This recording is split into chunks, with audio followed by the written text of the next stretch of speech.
Cristiano Ronaldo and Luka Modric వీళ్ళిద్దరు స్నేహం ఎప్పటిది కాదు, అది 2012 నుంచే స్టార్ట్ అయింది. బట్ ఈ ఫ్రైడే వీళ్ళిద్దరిలో ఒకరు చివరిసారిగా తమ నేషనల్ టీమ్ కి ఆడబోతున్నారు.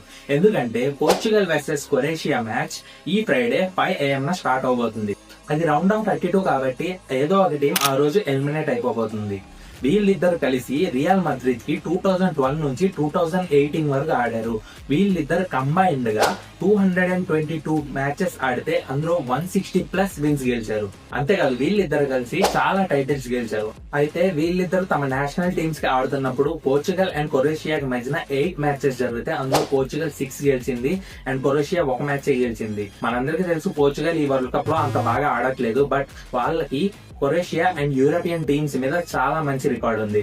ఆల్రెడీ 2016 లో ఒకసారి క్రొయేషియాని యూరోస్ లో ఎలిమినేట్ చేశారు. వీళ్ళిద్దరికి ఆల్మోస్ట్ 40 and 41 ఇయర్స్ వచ్చేసినాయి కాబట్టి ఇదే వాళ్ళ ఫైనల్ వరల్డ్ కప్ అయ్యే అవకాశం ఉంది. ఈ ఫ్రైడే వాళ్ళిద్దరి మధ్యలో వన్ లాస్ట్ బ్యాటిల్ జరగబోతుంది. ఎవరు గెలుస్తారో కింద కమెంట్ సెక్షన్ లో మెన్షన్ చేయండి and follow for more updates.